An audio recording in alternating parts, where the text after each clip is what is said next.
இந்த மாதத்தின் வாக்குத்தத்தம் என்னவென்றால் உன் பிரயாசத்தின் பலனை பெறும் மாதம். சொல்லுங்க பார்ப்போம். என் பிரயாசத்தின் பலனை பெறுகிற மாதம். என் அன்பு தேவனுடைய வருகிற நேரத்தில் கேள்விகளோடு வந்திருக்கலாம், அநேக எதிர்பார்ப்புகளோடு வந்திருக்கலாம். ஆண்டவரை 8வது மாதம் எப்படி இருக்கும் என்று சொல்லி ஆண்டவர் சொல்லுகிறார், என் அன்பு தேவனுடைய உன் 8வது மாதத்துல ஜெபித்த ஜெபத்தின்படியாய் அது பூரணமான மாதமாய் கர்த்தர் தருவார். என் அன்பு தேவனுடைய 430 வருடங்கள் இஸ்ரவேல் ஜனங்கள் எகிப்திலே இருந்தார்கள். வெளியே கொண்டு வரும்போது வெறும் கையாய் ஆண்டவர் கொண்டு வரவில்லை, அவர்களை நிறைந்து கொண்டு வந்தது போல உள்ளே வரும்பொழுது குற்றமில்லாமல் வந்திருக்கலாம். ஆனால் இப்படியாய் சொல்லுகிறேன், நீ வெளியே போகிற நேரத்தில் ஒரு கையிலே கர்த்தர் அதிகாரத்தை கொடுத்து அனுப்புவார். 8வது மாதத்தில் நீ சொல்லுவார், கர்த்தரால் பராக்கிரமம் செய்தோம் என்று. எத்தனை பேர் விசுவாசிக்கிறீங்க? ஆண்டவர் என்னை கொண்டு பராக்கிரமம் செய்வார். ஒரு வாட்டி ஆண்டவருக்கு கரங்களை தட்டி நன்றிகளை சொல்லுங்க பார்ப்போம். என்னை ஆண்டவர் கொண்டு வந்தது பார்வையாளனா அல்ல, பராக்கிரமம் செய்வதற்கு. எடுத்தவர்கள் வாசிக்க கேட்போம். என்னாகமம் 17வது அதிகாரம். என்னாகமம், அதாவது இதிலும் ஒரு சத்தியம் உண்டு. 8வது மாதத்திலே ஒரு வாழ்க்கையில் கர்த்தர் செய்ய போகிற ஆசீர்வாதங்கள் எண்ணிக்கைக்கு அடங்காமல் இருக்கும். அதுதான் வேதத்தில் இருக்கிற சத்தியம். எண்ணாகமம் எண்ணி முடியாதவை. ஆண்டவர் அதிலிருந்து 8வது மாதத்தில் உனக்கு எடுத்து விளம்பிக் கொண்டிருக்கிறார். எண்ணாகமம் 17வது அதிகாரம் 8வது வசனத்தை வாசிக்கிறோம். மறுநாள் மோசே, அதாவது இன்னும் நமக்கு அடுத்த நாள் வரல. ஆண்டவரே இன்னும் 7 இருக்கிற 8வது மாதத்தில் இன்னும் கொஞ்ச நேரத்தில் நான் பார்க்க போகிறேன். இந்த நாளிலே நாளை எப்படி இருக்கும் என்று ஆண்டவர் சொல்லுகிறார். என் அன்பு தேவப்பிள்ளையே, மோசேயும் உள்ளே போகிற நேரத்தில் ஒரு நாள் வெயிட் பண்ணணும். ஆனால் தேவ சமூகத்திலே உட்கார்ந்திருக்கிற உனக்கு வீட்டுக்கு போவதற்கு முன்பாகவே இந்த மாதத்தின் ஆசீர்வாதங்களை கர்த்தர் தருவார். வேதம் சொல்லுகிறது, மறுநாள் மோசே சாட்சியின் கூடாரத்திற்குள் பிரவேசித்த போது இதோ லேவியின் குடும்பத்தாருக்கு, என் அன்பு தேவப்பிள்ளையே, உன் தலைமுறையிலே கர்த்தர் உன்னை லேவியாய் பார்த்து கொண்டிருக்கிறார். உன் பெயர் என்னவா இருந்தாலும் என் குடும்பத்திற்கு நான் லேவியாய் இருக்கிறேன். வேதம் சொல்லுகிறது, லேவியின் குடும்பத்தாருக்கு இருந்த, நல்லா கவனிங்க, இன்றைக்கு மோசேயை ஆண்டவருக்கு அடையாளமாகவும் ஆரோனை உனக்கு நிழலாகவும் நான் காண்பித்துக் கொடுக்க ஆசைப்படுகிறேன். என்னோடு கூட சேர்ந்து ஆவிக்குரிய அர்த்தங்களை ஆண்டவரின் வெளிச்சத்தை கொண்டு பார்ப்பார் என்றால் சொல்லப்படுகிற ஆசீர்வாதங்களை இன்னைக்கே ஏசப்பா என் கையில கொடுத்துட்டீங்க. நிறைய பேருக்கு புரியும். என் அன்பு தேவப்பிள்ளையே, இவன் வருகிறதான நேரத்திலே என் அன்பு தேவப்பிள்ளையே, உன் ஆசீர்வாதங்கள் 8வது மாதத்திலே நீ பார்ப்பதற்கு முன்பாக உன்னை இந்த உலகத்திற்கு அறிமுகப்படுத்தின ஆண்டவர் பார்த்து விட்டார். விசுவாசிக்கிறீங்களா? இங்கே வேதம் அதைத்தான் சொல்லுகிறது. இதோ லேவியின் குடும்பத்தாருக்கு இருந்த ஆரோனின் கோல். இது ஆரோனுக்கு தெரியுமா? இப்ப கேள்வி உங்ககிட்ட கேட்கிறேன். ஆரோனின் கோல் தொழிந்திருந்தது, அது ஆரோனுக்கு தெரியுமா? தெரியாது. தெரியாது. ஏன்னா எல்லாருக்கிட்டையும் கோல்கள் வாங்கினது போல அவனது கோலும் மோசேயின் கையில் கொடுக்கப்பட்டது. என் அன்பு தேவப்பிள்ளையே, 7 மாதங்களை எப்படி இந்த உலகம் ஆண்டவரிடத்தில் சமர்ப்பித்து 8வது மாதத்திற்கு போகிறதோ யாருக்கும் தெரியாது. ஆனால் ஒருவருக்கு தெரியும், உன் கோல் புளித்திருக்கிறது என்று. எத்தனை பேர் விசுவாசிக்கிறீங்க? என் கோல் புளித்தது எனக்கும் தெரியாது, கர்த்தர் ஒருவரே அறிவார். மேலும் இங்கே சொல்லுகிறது, இதோ லேவியின் குடும்பத்தாருக்கு இருந்த ஆரோனின் கோல் புளித்திருந்தது. அது புளித்தது மாத்திரம் அல்லாமல் ஆசீர்வாதம் எத்தனை என்பதை கர்த்தருடைய கண்கள் கண்டது. உன் தாயின் கருவில் உருவாக்கும் முன்னே உனக்கு பெயரை வைத்தது அவராய் இருப்பார் என்றார். உனக்கு அவயங்களை கொடுத்தது அவராய் இருப்பார் என்றார். இந்த 8ஆம் மாதத்திலே உன் ஆசீர்வாதங்கள் ஆண்டவர் பின்னால் பட்டியல் போட்டுக்கிட்டே வருவாரு. எழுதுகிற தேவ பிள்ளைகள் ஆவிக்குரிய கண்ணோட்டத்தோடு விசுவாசத்தோடு உனக்கு என்னெல்லாம் வேணுமோ டைரி பெண்ணு வச்சிருக்கிறியா? வீட்டுக்கு வெறுமையா கொண்டு போயிடாத. நீங்க காலியில வேற வாங்கிடலாம், ஆனா ஆசீர்வாதத்தை எழுத மறந்துடாத. இந்த இன்றைக்கு நீ எழுதுகிற ஆசீர்வாதங்கள் ஒன்றும் தலையில் விடாதபடிக்கு கர்த்தர் உனக்கு நிறைவேற்றி தருவார். அதனால பாஸ்டர் கொடுக்கிற வார்த்தையை அல்ல, உன் இருதயத்தில் ஆவியானவர் பேசுகிறதை எழுது. சிலருக்கு ஆண்டவரே எனக்கு இந்த மாசத்துல என் வீட்டை கட்டி முடிக்கணும், ஆனா இங்கே வருகிற வார்த்தை வேறு, எழுதுங்க. நான் இந்த மாதத்தில் வீட்டை கட்டி முடிப்பேன், நான் ஆவிக்குரிய வரத்தை வாங்குவேன், நான் காலேஜில் சீட்டை வாங்குவேன், என் பள்ளியில் நான் முதலாவதாக இருப்பேன், என் தொழிலில் நான் சிறந்தவனாக இருப்பேன். நீங்க எழுதுங்க. என் அன்பு தேவ பிள்ளைய ஏதோ ஒரு ஜோசியக்கார எழுதுகிற எழுத்த நம்புறோம், ஆனால் அவருக்கு ஆவிக்குரிய பிள்ளை நம்புவதில்லை. ஆனால் இன்றைக்கு உன்னை குறித்து பரலோகம் சொல்லுவதை உன் டைரியில் எழுது. உன் தலையெழுத்தை கர்த்தர் மாற்ற போகிறார். வேதம் சொல்லுகிறது, அது துளிர்த்தது மாத்திரம் அல்லாமல் பூ பூத்து வானமை பழங்களை கொடுத்தது. ஆங்கிலத்தை வாசித்ததான நேரத்தில் இன்னும் அழகாக இருந்தது. Aaron for the house of Levi, அதாவது ஆரோனுடைய வீடு என்று ஆங்கிலத்தில் ஆண்டவர் கூறுகிறார். was buttered and brought forth buds என்று சொல்லி, அதாவது பொது குலுக்கிட்டே இருக்குது. என் நண்பர் தேவ பிள்ளையே, மறுபடியும் சொல்லுகிறேன், இது ஒரு முறை பூத்து காய்ந்து போகிறதை ஆண்டவரிடத்தில் கொடுக்கவில்லை. ஒவ்வொரு நாளும் நீ பூத்து குலுங்குவதை உலகம் பார்க்க போகிறது. வேதம் சொல்லுகிறது பாருங்க, அதே உபாகமத்துல 31வது அதிகாரம், ஆண்டவர் 7வது மாதத்துல 31 நாட்கள் இருந்தது.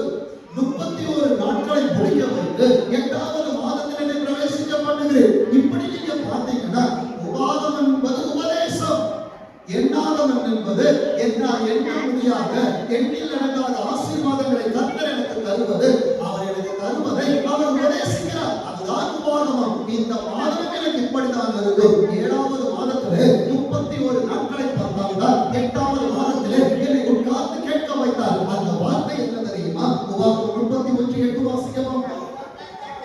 கர்த்தர், அதுதான் அழகான வார்த்தை. கர்த்தர் அவரே வருவார்.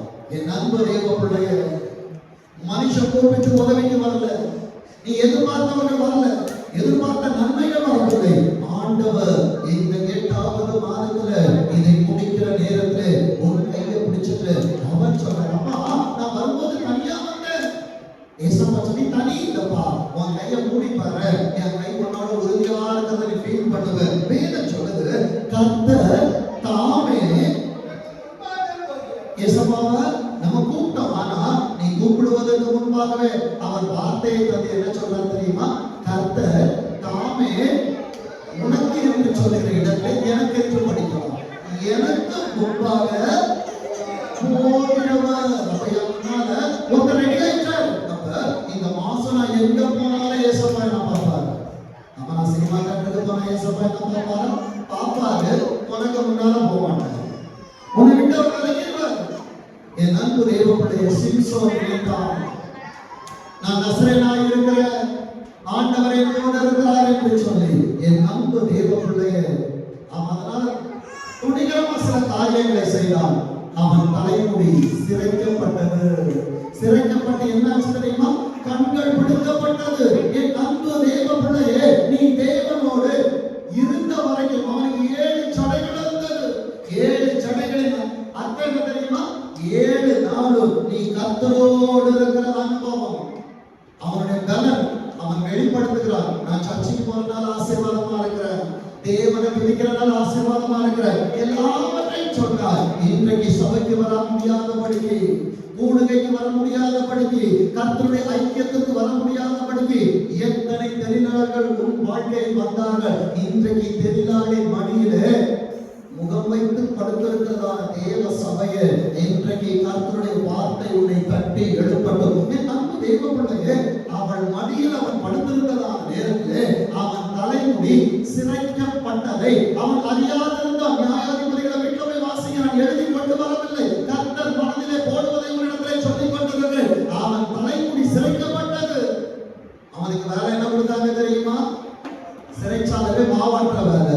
தேவனுடைய சமூகத்திலே கையை தட்டி பாடாவிட்டால் ஒரு நாளிலே மாவாட்டுகிற வேலையை கர்த்தர் தருவார்.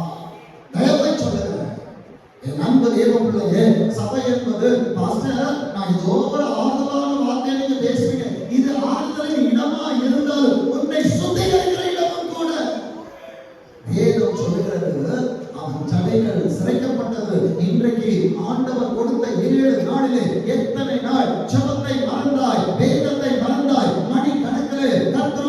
பேசினாய், ஆராதித்தாய், இவைகள் எல்லாம் மறுக்கப்பட்டு இன்றைக்கு உலகத்திற்கு மாவாட்டி கொண்டிருக்கிறாயா? என் அன்பு தேவ பிள்ளையே, ஆவிக்குரிய கண்கள் உனக்கு அடைக்கப்பட்டிருக்கிறது.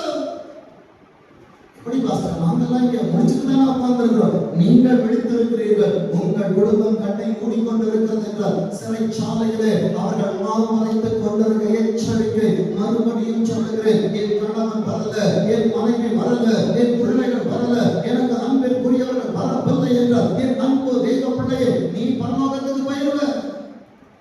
எசேக்கியேல் 14:14 அதெல்லாம் சொல்லுது. தானியேல், நோவா புருஷர்கள் இருந்தாலும் நீதிதான் உனக்கு முன்னால சொல்லும். கர்த்தருடைய மகிமை பின்னால் காக்க வேண்டும் என்றால் மனைவியின் ஜெபம் ஒரு எக்ஸ்டெண்ட் தான் காப்பாற்றும். அதுக்கப்புறம் கர்த்தர் நீ யாருக்கு அறியவில்லை என்று சொல்லிடுவாங்க. நடந்த காரியம் என்னவென்றால் மாவாட்டி கொண்டிருக்கிற நேரத்தில் பரியாசங்கள் வருகிறது. என் அன்பு தெய்வ பிள்ளையே, சிலருக்கு கேள்விகள் வருகிறது. அம்மா, உண்மையான உண்மை ஆராதித்து உமக்காய் காரியங்களை செய்கிறேன். என் வாழ்க்கையிலும் சிறைச்சாலை அனுபவங்கள் இருக்கிறது. என் அன்பு தெய்வ பிள்ளையே, உலகம் பார்த்தது சிம்சோனுடைய கண்கள் பிடுக்கப்பட்டிருக்கிறது என்று சொல்லி, ஆனால் அவர்கள் அவனை வேடிக்கை காட்டும்படியாக கொண்டு வர சொன்னாங்க. இன்றைக்கு தேவனை மறந்திருக்கிற அநேக குடும்பங்கள் உறவுகளுக்கு முன்பாக வேடிக்கையாக்கப்பட்டுக் கொண்டிருக்கிறது. வேலை ஸ்தலத்தில் வேடிக்கை காட்டிக் கொண்டிருக்கிறோம். என் அன்பு தேவ பிள்ளையே, இதெல்லாம் ஏன் நடந்ததுன்னு என்ன கேட்டீங்கன்னா, வேதத்திலிருந்து சொல்வேன். நீ தேவனை மறந்தால் கர்த்தர் பிள்ளைகளை மறந்தார் என்று. என் அன்பு தேவ பிள்ளையே, இசப்பா என்ன ஒரு தடவை நினைச்சுக்கோங்கன்னு சொல்லிட்டு சிம்சோன் ஆண்டவரை நோக்கி கூப்பிட்டான். நடந்தது என்ன தெரியுமா? அவனை பரிகாசம் பண்ணாங்களே தவிர அவன் முடி வளர்றத பார்க்க மறந்துட்டாங்க. இப்ப கண்டு யாருக்கு தெரியல தெரியுமா? கண்கள் இல்லாத கிதியோனுக்கு அல்ல, என்னை பார்த்து பரிகாசம் பண்ணி கொண்டிருக்கிறதே இந்த உலகம் என்னை பார்க்க மறந்தது. நான் இழந்து போன ஆசீர்வாதங்கள் எல்லாம் 8வது வாரத்திலே எனக்கு மறுபடியும் முளைக்க போகிறது என்று நீ நினைத்துக் கொண்டிருக்கிறார். என் ஆசீர்வாதங்கள் என் கண்களுக்கு தெரியவில்லை என்று. ஆனால் உன்னை சுற்றி உன்னை பரிகாசம் பண்ணி கொண்டிருக்கிற கூட்டத்துக்கு கர்த்தர் தன் மயக்கத்தை உண்டு பண்ணுவார். 8வது வாரத்திலே கர்த்தர் உனக்கு ஜெயத்தை தருவார். கரங்களை தட்டி சொல்லு, என் அன்பு தேவ பிள்ளையே, என் ஆசீர்வாதங்கள் வளரத் தொடங்கிருச்சு, வளர பார்க்க நடந்துருச்சு. இதை செய்தது ஆண்டவர். என் அன்பு தேவ பிள்ளையே, ஆண்டவர் செய்தாரா? 99 வயது ஆபிரகாமிடத்தில் வந்து ஆண்டவர் சொன்னது என்ன தெரியுமா? எனக்கு முன்பாய் நடந்து உத்தமனாயிரு. 99 வயசு தாத்தா என்ன பண்ண போறாரு? நீ 99 இருந்தாலும் சரி, 100 இருந்தாலும் சரி, கர்த்தருக்கு முன்பாய் உத்தமனாயிரு. என் அன்பு தேவ பிள்ளையே, வேதம் சொல்கிறது. இப்ப இந்த உபாகமம் 31:8 வாசித்தோம்னா, கர்த்தர் தாமே உனக்கு முன்பாக போகிறவர். அவர் போனார்னா உன் கூட இருப்பார். அடுத்தது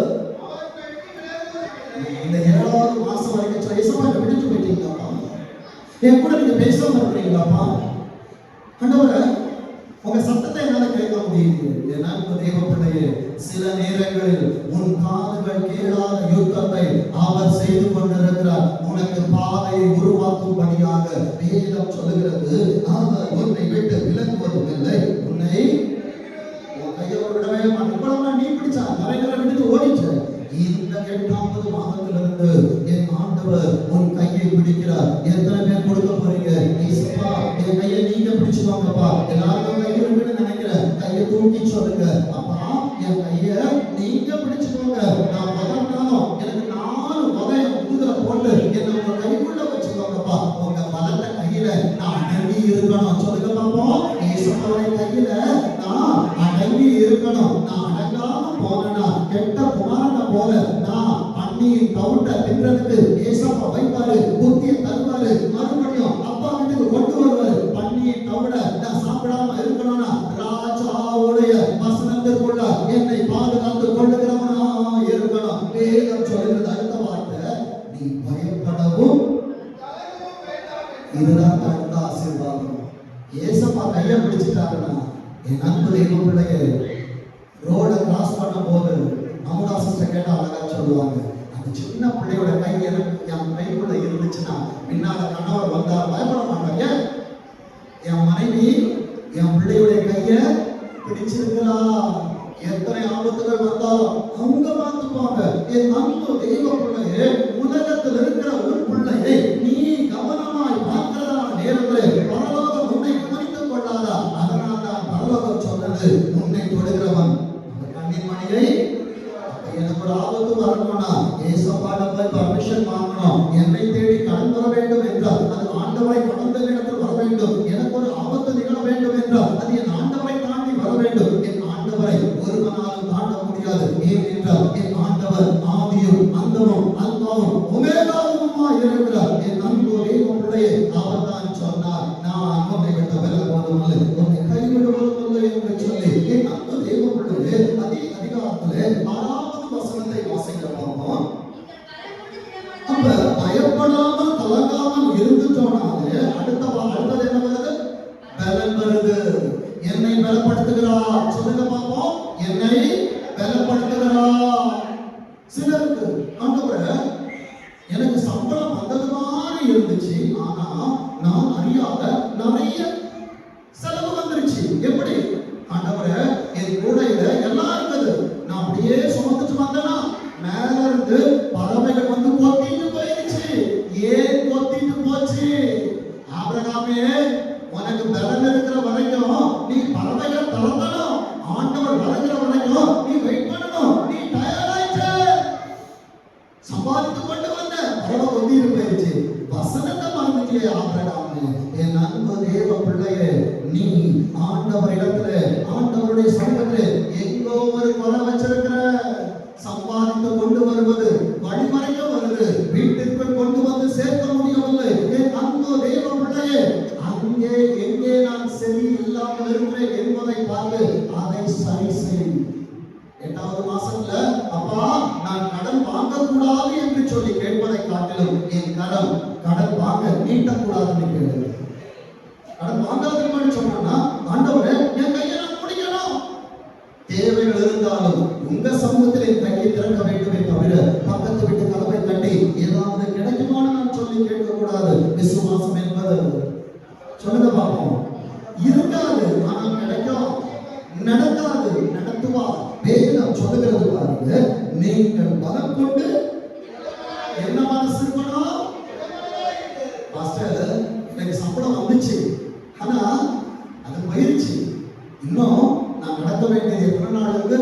30 நாள் இருக்கு பாஸ்டர். நான் இப்படியா சொல்லுகிறேன், 30 நாள் அல்ல, உன் மரண பயணமே ஆண்டவர் நடத்துவார். விசுவாசம் இல்லையா? அநேக உள்ளங்கள் என்ன செய்வேன் என்று சொல்லி வந்திருக்கிறது. ஆண்டவர் சொல்லுகிறார், நான் செய்ய போகிறேன் பார் என்று. வேதம் சொல்லுகிறது, நீங்கள் பலம் கொண்டு திடமனதாயிருங்கள். அந்த அவர்களுக்கு சொன்னது என்ன தெரியுமா? ஏசப்பா போன மாசம் என்கிட்ட இருந்துச்சு மலை போல, எல்லாத்தையும் செஞ்சேன், ஆனா இந்த மாசம் என்கிட்ட இல்லை. இல்லாததை குறித்து பயப்படாதே, இருக்கிறவரா இருக்கிறேன் என்று சொல்லுகிறார் அல்லவா, அவர் நடத்துவார் என்பது மறந்து விடாது. வேதம் சொல்லுகிறது, அவர்களுக்கு பயப்படவும் திகைக்கவும் வேண்டாம். இப்பவும் சொல்றாரு, உன் தேவனாகிய கர்த்தர் தாமே. நீ கூப்பிடல, நீ கூப்பிடுறது மனைவிட்ட என்ன செய்வேன்னு கேட்கிற, பிள்ளைகிட்ட என்ன செய்வேன்னு கேட்கிற, ஃப்ரெண்ட்ஸ் கிட்ட என்ன செய்வேன்னு கேட்கிற. இன்னும் ஆண்டவர் என்ன செய்ய போகிறார் என்று அவர் முகத்தை பார்க்கவில்லை. எனக்கு ஒரு ஆசைகள் பார்ப்பதற்கு நேராக அந்த கண்ணை இன்னும் ஏறெடுக்கலையப்பா. ஆபிரகாமே ஏசப்பா நோக்கி பார்த்துரு, ஏசப்பா வந்துருவாரு. அவர் வந்தா எப்படி வருவார் தெரியுமா? வானத்தை பூமி படைத்த கர்த்தரிடத்துல இருந்து எனக்கு என்ன ஆசை வரும்? ஒத்தாசை. உனக்கு ஒத்தாசை ஏன் இந்த வனாந்திரம் உனக்கு காட்டப்பட்டது தெரியுமா? ஆண்டவரை விட்டு விலகி விடாதே, பேராக மறைத்து போவார். நீ தனித்தவன் ஆவார். நீ தனித்தவன் ஆகிற நேரத்தில் உனக்கு தகப்பனுக்கு தகப்பனார், தாய்க்கு தாயார், பிள்ளைக்கு பிள்ளையார், நண்பனுக்கு நண்பனார் உன்னோடு வருகிற ஆண்டவர் உன்னோடு வருவார். என் அன்பு தேவ பிள்ளையே, ஈசாக்கை தருவேன் என்று ஆண்டவர் சொல்லவில்லை, உனக்கு ஒரு சந்ததியை தருவேன் என்று சொன்னார். ஆனால் இன்றைக்கு நீ ஒன்றுக்காய் காத்துக் கொண்டிருக்கிறாய். உனக்கு ஒன்றல்ல என் ஆண்டவர் கொடுக்க போவது என்னாலும் என்னால் எண்ணி முடிக்க முடியாத காரியத்தை கர்த்தர் எனக்கு தருவார். வேதம் சொல்லுகிறது, அவர் தாமே என்னோடு கூட என்ன பண்றாரா? வருகிறாரா? நிகழ்காலமா இறந்த காலமா எதிர்காலமா? நிகழ்காலம். ஏசப்பாக்கு தெரியும் 8வது மாசத்துல உனக்கு ஒரு பிரச்சனை வரும். 7வது மாசத்துல நீ கலங்கி போய் நிற்ப. 8வது மாசத்துல நான் என்ன செய்வேன்னு நீ உடைச்சு போவ. அதனால அவரே வந்துட்டார். நீ கவலைப்படாத, இன்னும் உடையதுக்கு உன்கிட்ட ஒண்ணும் இல்ல, இனி கொடுக்கறதுக்கு உன்கிட்ட ஒண்ணும் இல்ல.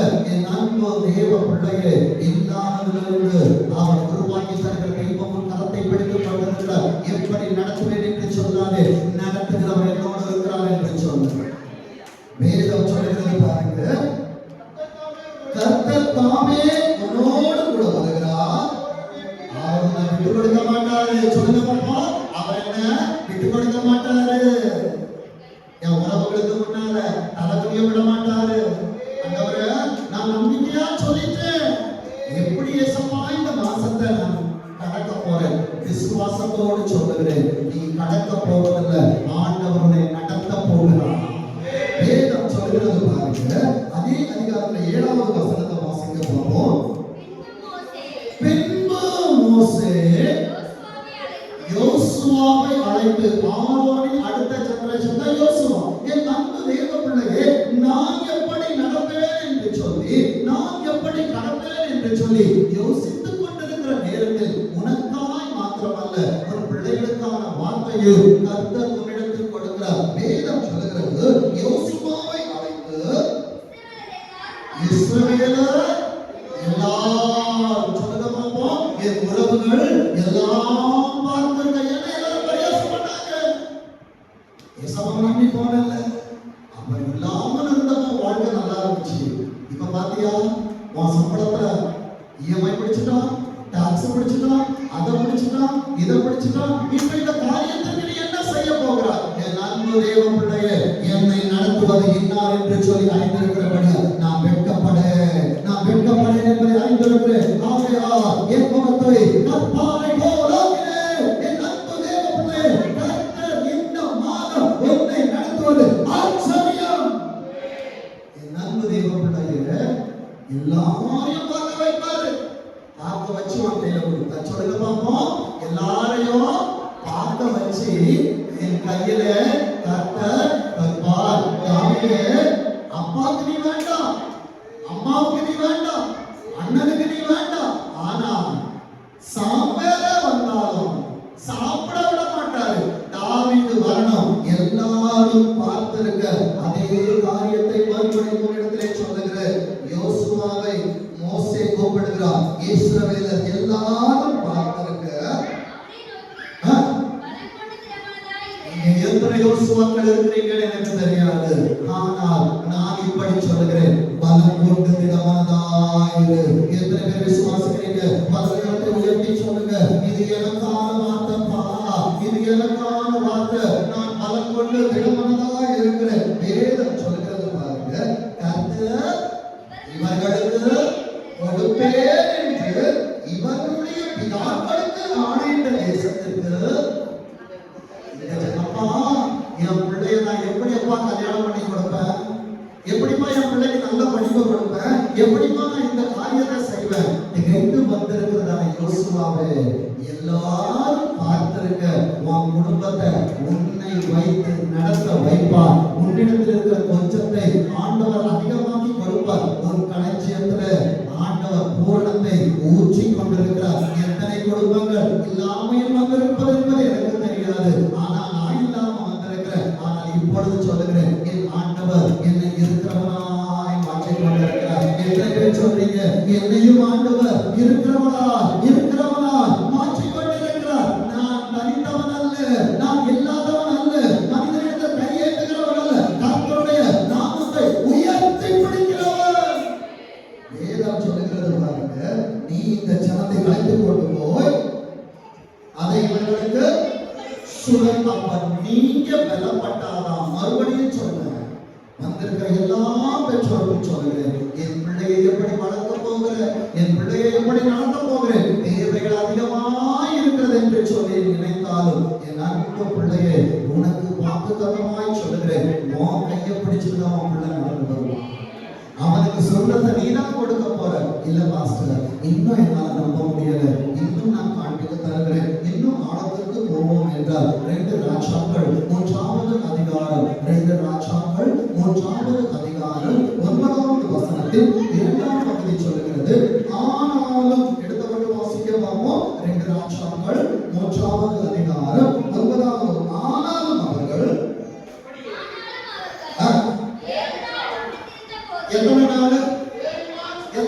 எத்தனை மாசம் முடிஞ்சிருக்கோம்? 8வது மாசத்துக்கு வந்துட்டோம். எத்தனை மாசம் நம்ம சுற்றி தெரிந்தோம்? 7 மாசம் நான் சுற்றி தெரிஞ்சிட்டோம். ஒண்ணும் கிடைக்கல, ஒண்ணும் இல்ல.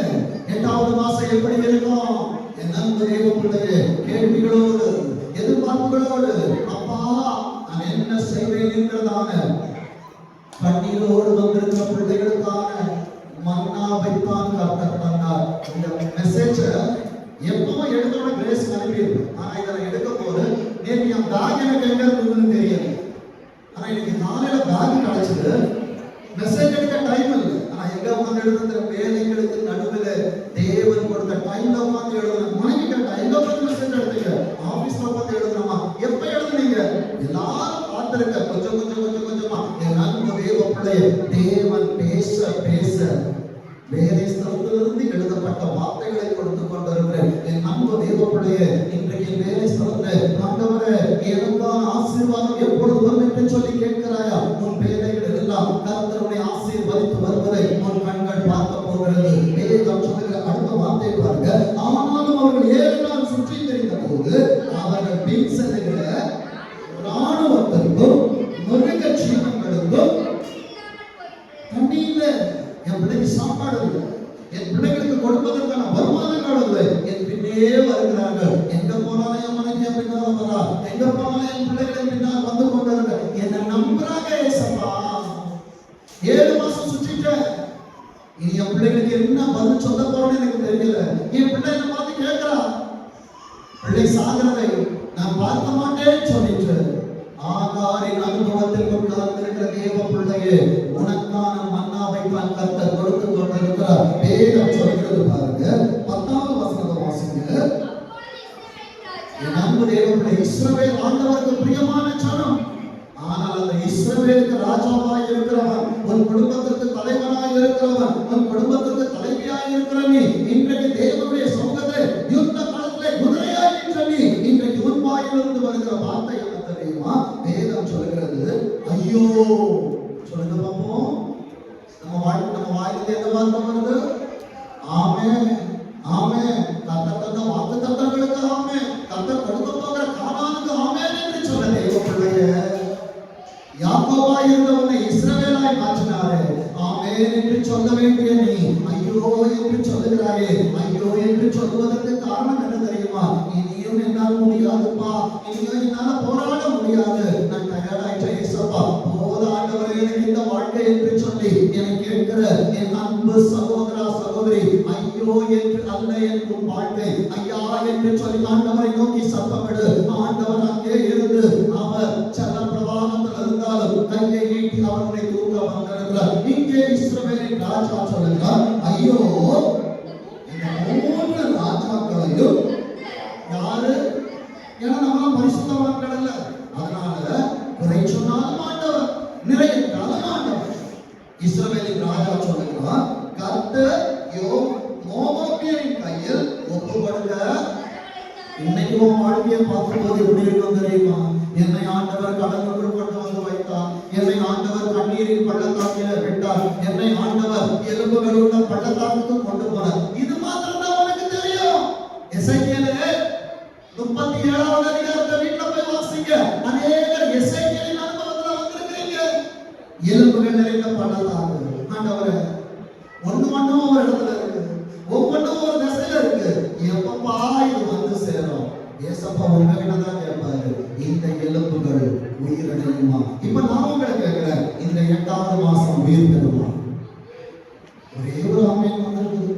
இந்த 8வது மாசம் ஆண்டவர் ஆசீர்வாதத்தை கருவாக தரணும். இப்படி கேட்டாங்க 4 ஆமென் வந்திருக்கு. எத்தனை ஆமென் வரணும்? உயிரோடு திருவிழா ஆமென் என்று சொல்லுவோம். அப்போ இன்னும் நிறைய ஆமென் காணும். உங்களை இருக்கிற பஞ்சம் வந்து எடுத்து விடணும் பாஸ்டர். இப்ப சத்தமோராமே சொல்லுவாங்க, பள்ளத்தாக்கில் கர்த்தர் உன்னை கொண்டு போகிறார் என்றால் உன்னை பேச வைக்க போகிறார். நீ பேசினாதான் அநேக உயிரடைவார்கள். நீ பேசினாதான் உன் குடும்பம் உயிரடையும். நீ பேசினாதான் உன் காரியங்களுக்கு ஜெயம் கிடைக்கும். இவ்வளவு நாள்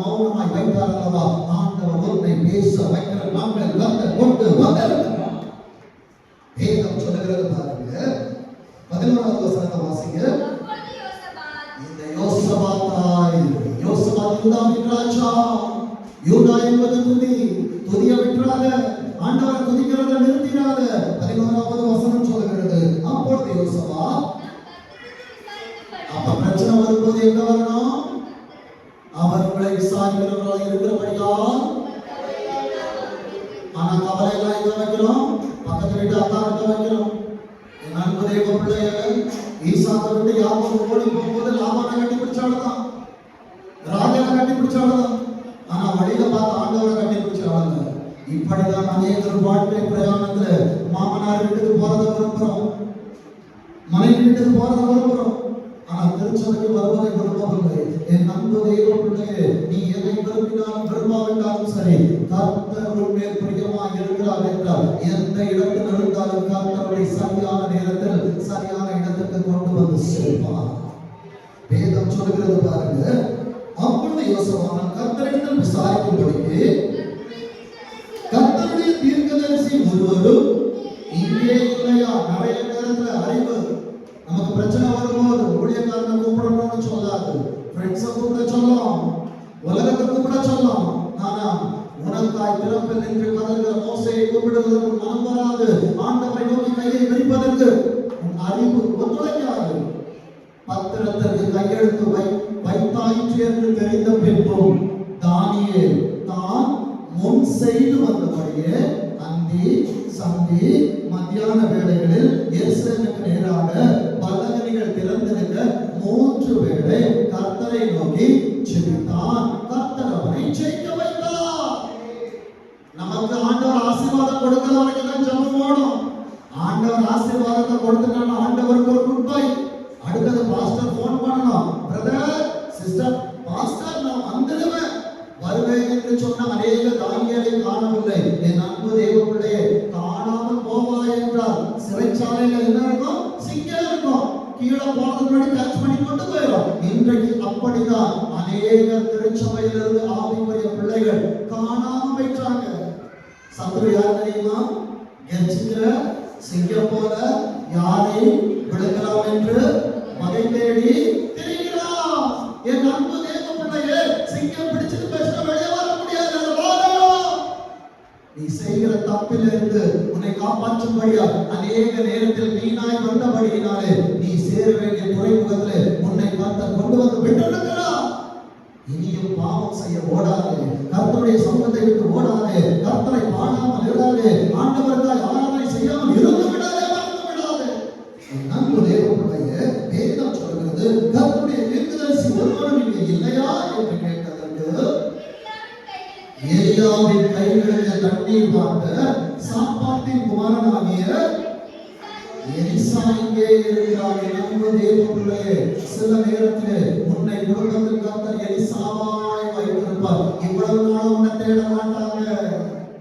என் அன்பு தேவனுடைய உனக்கான நாளை கர்த்தர் தருவார், உனக்கான நேரத்தை கர்த்தர் தருவார். நான் இப்படியாய் சொல்லுகிறேன், இந்த 8வது மாதத்தை கர்த்தர் எனக்காய் தந்திருக்கிறார், நமக்காய் தந்திருக்கிறார்.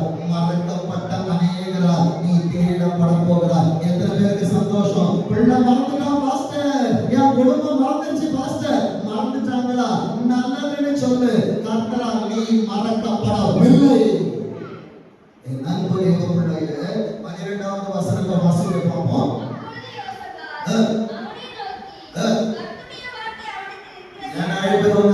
தெரியுமா? கர்த்தருடைய வார்த்தை உன்கிட்ட இருக்கு. சொல்லுங்க பார்ப்போம். அநேகரால் நீ மறக்கப்பட்டாய் என்றால் நீ தேவனோடு அதிக நேரம் செலவிடுகிறாய். அநேகர் உன்னை அவதூறு பேசுகிறார்கள் என்றால் தேவ சமூகத்தில் நீ அநேக நேரம் நின்று கொண்டிருக்கிறாய்.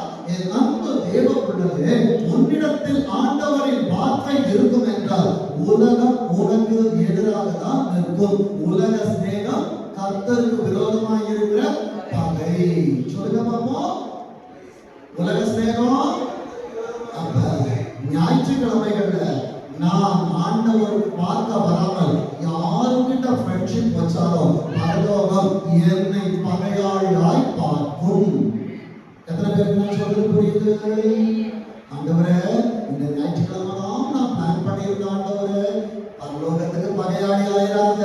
என் அன்பு தேவ பிள்ளையே, பொக்கவாய் சிங்கம் வரும், அதுக்கு கடிக்க தெரியாது. ஏன்னா சிலுவையில பல்ல உடைச்சுட்டார் ஆண்டவர், அது அப்படியே குலுங்கிச்சு போயிடும். என் அன்பு தேவ பிள்ளையே, உன்னை விழுங்குவதற்காக 7 மாதங்களுடைய மீறி வைத்தவர் காப்பாற்றினது எதற்கு தெரியுமா? நீ மறுபடியும் ஆண்டவருக்கு பிரியமில்லாத இடத்துக்கு போயிடக்கூடாது. ஆண்டவரோட மோட்சம் இடம் எங்க?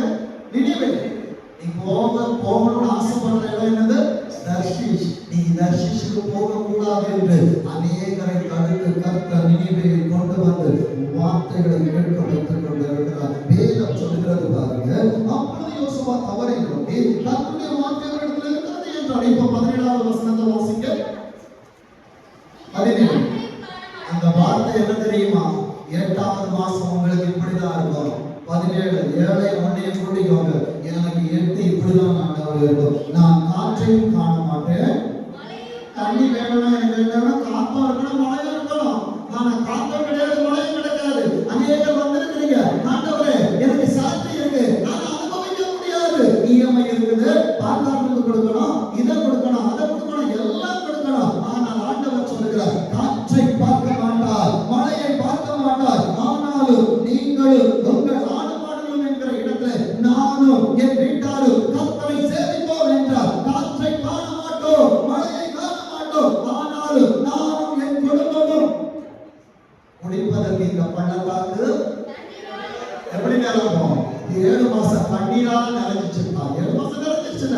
இப்ப நான் உன்னை நிரப்புறேன் பாரு. என் அன்பு தேவ பிள்ளைங்க, இப்ப சொல்லுங்க, உங்க வலது கரத்தை உங்க தலைமையில வச்சு சொல்லுங்க, இந்த பள்ளத்தாக்கு ஆண்டவரின் அபிஷேகத்தால் நிரப்ப போகிறது. இந்த பள்ளத்தாக்கு கர்த்தருடைய ஆசீர்வாதத்தால் நிரப்ப போகிறது. இந்த பள்ளத்தாக்கு இதுவரை பார்த்திராத நன்மையால் நிரப்ப போகிறது. இந்த மாதத்தை ஆச்சரியத்தின் மாதமாய் தந்தார் அல்லவா? அவர்தான் சொல்லுகிறார், காற்றை காண மாட்டார், மழையை காண மாட்டார், ஆனாலும் ஒரு குடும்பத்திலே நடக்க போகிற ஆச்சரியங்கள் ஒரு கண்கள் பார்க்க போகிறது என்று. அடுத்த வார்த்தை இன்னும் அழகா இருக்கும். 18 வாசிக்க. இது யாருடைய பார்வைக்கு? மனுஷன் நீ உயரத்துக்கு போனா பகைச்சிருவோம், ஆனா இகழும். ஆனா அவன் உயரத்தை வச்சு பார்க்கணும்னு சொல்லிச்சு. மேல போட்டு கீழே இறங்கி வந்திருக்கிறார் தெரியுமா? அவர் சொல்லுகிறார், இது என் பார்வைக்கு அற்ப காரியம். நீ கேட்கிற யோசபாத்தே, உன் கூட வந்து பேசிக்கிட்டு இருந்தான் இஸ்ரவேல் ராஜா. அவன் என்ன கேட்டான் தெரியுமா? கர்த்தர் என்னை இங்கே கொண்டு வந்தார். ஏன் கொண்டு வந்தார் தெரியுமா? அடுத்த வார்த்தை சொல்லுகிறது, மோவாபியரை உங்கள் கையில் ஒப்பு கொடுப்பார் என்பது எதிர்காலம். நிகழ்காலத்திலே உன்னோடு நடந்து வருகிறவர் எதிர்காலத்தை உன் காலத்திலே கொடுக்க கூட்டிக் கொண்டு வந்து உன்னிடத்தில் பேசிக் கொண்டிருக்கிறார். மோவாபியம் என்கிறதான கடன் பிரச்சனை, மோவாபியம் என்கிறதான சரீர உபாதைகளை கர்த்தர் உன் கரத்திலே ஒப்பு கொடுத்தார். வேதம் சொல்லுகிறது, எல்லாத்தையும் செஞ்சுட்டு மறுநாள், அந்த நாளுக்குள்ள நம்ம வந்துட்டோம். மறுநாள் காலையிலே கர்த்தருக்காய் பலி செலுத்திக் கொண்டிருக்கிற தேவ சபையே, உனக்கான வார்த்தை இதுதான். இதோ தண்ணீர் ஏதோ தேச வழியாய் வந்ததால் தேச தண்ணீரால் நிரம்பிச்சு. தண்ணியை தேடி நீ வந்த, வார்த்தையால் அவர் வந்தார். இப்ப சொல்லுங்க, தண்ணியை நீங்க தேடி போறீங்களா, தண்ணி உங்களை தேடி வந்துச்சா? இப்ப கேள்வி அதுதான். தண்ணி இல்லைன்னு சொல்லி வார்த்தையை தேடி போனீங்க. ஆண்டவரே, என் வாழ்க்கையில் மாறுதல் வருமா என்று சொல்லி உன் தூக்கத்தை விட்டுட்டு தேவ சமூகத்துக்கு வந்தல. ஏது எல்லாம் இல்லை என்று சொல்லி வந்தாயோ, எல்லாம் இந்த மாதத்தில் உன்னை தேடி வரும். கரங்களை தட்டி சொல்லுங்க, என்னை ஆண்டவர் கொண்டு வந்தது தேடி வருகிறாங்க. என்னை தேடி எல்லாவற்றையும் கர்த்தர் கொண்டு வருவதற்கு என் அன்பு தேவ பிள்ளையே, இன்னும் ஆணித்தரமாய் சொல்லுகிறேன். என்னாகவும் என்ன முடியாத அடுத்த ஆசீர்வாதம். என்னாகவும் 23வது அதிகாரம் பிரான்சி நம்பராகவே கொடுப்போம். 23 வாசிங்க பார்ப்போம். என்னாகும் 23 நீ உலகத்தில் இருந்தாலும் மந்திரவாதம் பலிக்காது. அடுத்தது இஸ்ரவேல். ஆண்டவரே, என்ன செய்வோம் என்று சொன்னிய இஸ்ரவேலே, உனக்கு விரோதமான யாரும் உனக்கு விரோதமாக எதையும் பேச முடியாது. அடுத்த வார்த்தை சொல்லுங்க, எல்லாரும் சொல்லுங்க, தேவன் என்னென்ன சொல்லுங்க பாப்போம். என்ன இவ்வளவு நாள் என்னன்னு உலகம் உங்களை பார்த்து கேட்டுச்சு. நீங்க உலகத்தை பார்த்து திருப்பி கேளுங்க. என்ன என்ன சொல்லுங்க பாப்போம். என்ன என்ன அட இன்னொரு இடத்துல சொல்லித்தரேன். என்ன என்ன ஏசப்பா என் கரத்திலே நீ கொடுத்த ஆசீர்வாதத்தை எண்ணி முடிக்க முடியலப்பா. ஆனா இந்த நாளை துவங்க போது என்கிட்ட ஒண்ணும் இல்லை. ஆனா இந்த மாசத்தை முடிக்கும் போது என் கரத்தில் எல்லாம் இருக்கிறதா. எத்தனை பேருக்கு நான் சொல்றது புரியுது? தேவன் என்ன செய்தார் என்று சொல்லுங்க பார்ப்போம். கொஞ்ச காலத்துல சொல்லுங்க பார்ப்போம். கொஞ்ச காலத்துல யாக்கோபையும் இஸ்ரவேலையும் குறித்து இயேசுவை உங்களை பத்தி சொல்ல வைப்பாங்க. உங்களை பத்தி அநேக சாட்சி சொல்ல வைப்பாங்க. இன்றைக்கு இருக்கிற நிறைய பார்க்காத. நாளை உனக்காய் மாறிக்கொண்டது. நான் நாளை என்று சொல்ல மாட்டேன். இந்த நாளை உனக்காய் கர்த்தர் மாற்றத்தை கொண்டு வந்து கொண்டிருக்கிறார். கர்த்தர் தங்கள் ஆசீர்வாதத்தை பார்த்து எழுதி வைத்துக் கொள்ளுங்கள். ஏசாயா 27வது அதிகாரம். ஏசாயா 27வது அதிகாரம் 6வது வசனத்தை வாசிங்க. ஏசாயா 27:6.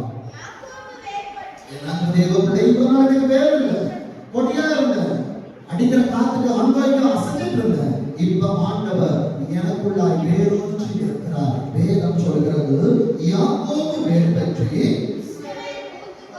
இஸ்ரவேல் அங்கே யாரோவுக்கு சொன்னார் அல்லவா? இஸ்ரவேலே இன்றைக்கு உன் குடும்பத்துக்கு சொல்லுகிறார். என் அன்பு மகனே மகளே உனக்கு சொல்லுகிறார். அவர் உன்னை வேர்பிடிக்க செய்கிறார். வேர்பிடிக்க செய்கிற நேரத்திலே உன்னை பூத்து காய்ந்து இந்த உலகத்தை உன் தெருவை மாத்திரமல்ல, உன் குடும்பத்தை மாத்திரமல்ல, இந்த உலகத்தை பலனால் நிரப்பும் நாட்கள். நம்ம எண்ணிக்கை டேஸ் சீக்கிரத்துல வந்துச்சு, பக்கத்துல வந்துச்சு. தீர்க்க தரிசனமா ஒரு காரியம் சொல்றேன். இஸ்ரவேல் ஜனங்கள் 40 நாளில் சுதந்திரிக்க வேண்டிய காலம் எத்தனை ஆண்டுகள் எடுத்துக்கொண்டாங்க? ஒரு நாள் எத்தனை வருஷமா மாறிச்சு? அப்போ ஒரு ஆண்டு மிஸ் பண்ணா நாட்களில் சுதந்திரிக்க வேண்டிய ஆசீர்வாதத்தை வருஷத்துக்கு மாற்றிவிடாது. தலைமுறைகளை தாண்டி கொண்டு போயிடாது. என் அன்பு தேவ பிள்ளையே, நீ அனுபவிக்கணும், நீ வாழணும். வார்த்தை அதைதான் சொல்லுகிறது. பிரியமானவனே, உன் ஆத்மா வாழ்வது போல நீ எல்லாவற்றிலும் வாழ்ந்து சுகமாய் இருக்கும்படி வேண்டிக் கொள்கிறார்ல. ஆண்டவர் இன்னும் முடிக்க விட மாட்டார். உள்ள வார்த்தை பொங்கிட்டு இருக்குது. ஒருத்தர் வாசிக்க பார்ப்போம். பிரசங்கி 12வது கடைசி அதிகாரம் நினைக்கிறேன். பிரசங்கி 12வது அதிகாரம் 13, 14 வாசிக்க பார்ப்போம். ரொம்ப ஆண்டவர் ரொம்ப இடைப்படுறார். யாரோடு பேசுகிறார் என்று தெரியல. ஆசீர்வாதத்தை தள்ளி போடுறாங்க. கிட்ட வந்துட்டு வாங்கிட்டு போயிரு. வாசிக்க பார்ப்போம். காரியத்தின் 8வது மாசத்துல உன் கையின் பிரயாசத்தை இயேசு ஆசீர்வதிப்பன்னு சொன்னாங்கல்ல. உன் பிரயாசத்தின் பலனை நீ கொடுப்பன்னு சொன்னாங்கல்ல. காரியத்தின் கடைத்தொகையை இயேசுப்பா சொல்லிட்டாங்க. அடுத்தது யாருக்கு? பாஸ்டருக்கு பார்க்க வேண்டாம். தேவனுக்கு பயந்து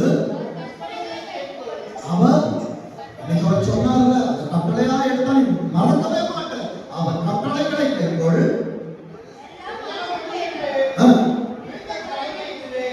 எல்லா மனுஷன் மேலும் அவன் கடமை இயேசுவுக்கு கீழ்ப்படி. அடுத்த வார்த்தை சொல்லுது பாருங்க.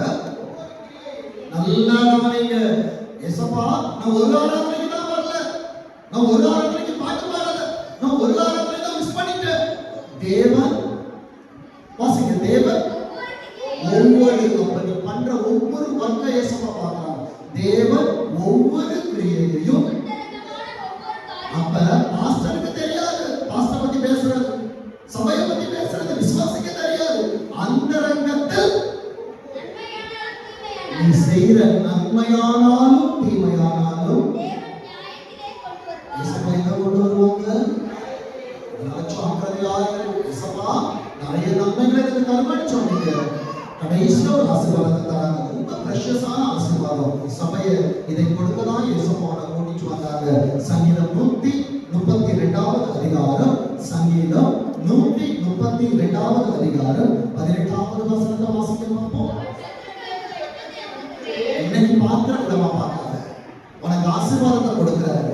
உன்னை பகைக்கிறவர்களுக்கு வெட்கத்தை கர்த்தர் எப்படி கொடுக்கிறாரா? கிறிஸ்தவமா கொடுக்கிறாங்க. ஆண்டவரே, நான் மொர்தெகாயை போல என் வஸ்திரங்களை, என் இருதயத்தை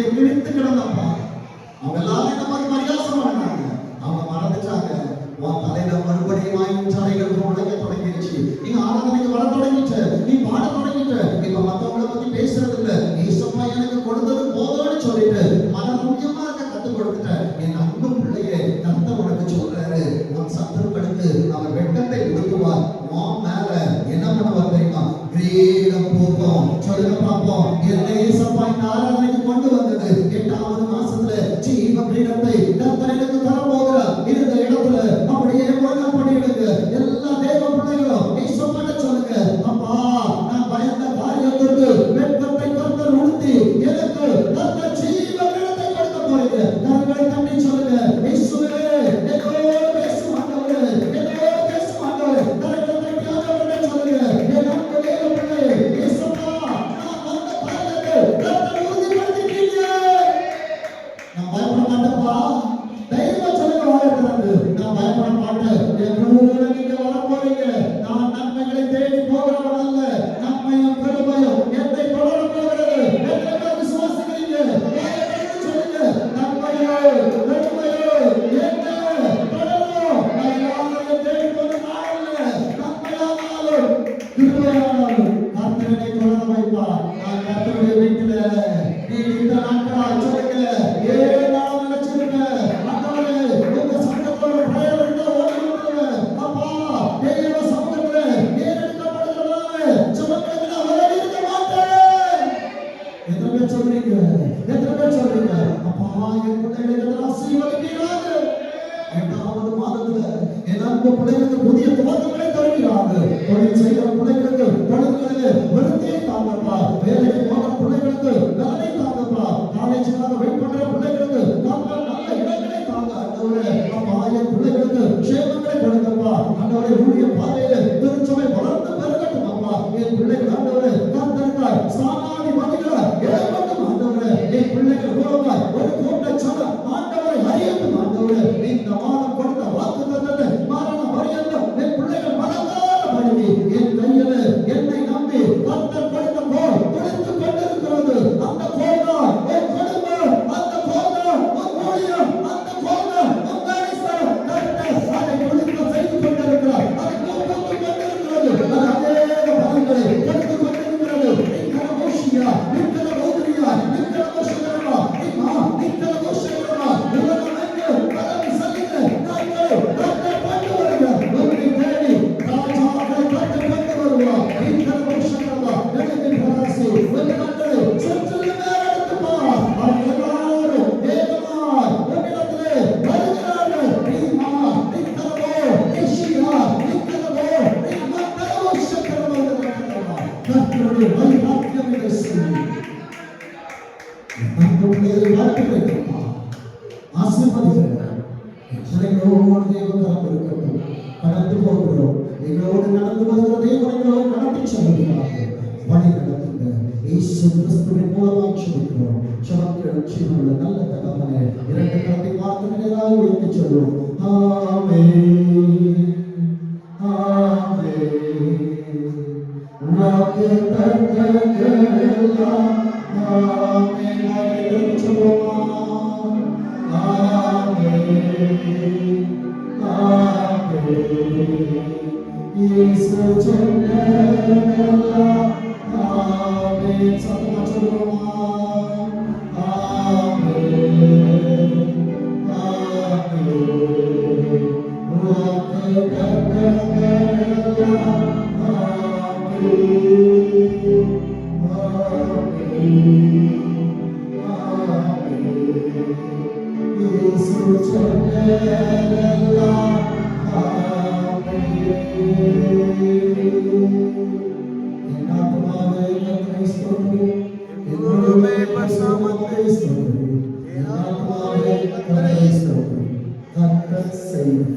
சதபாதங்களை மறவாதே.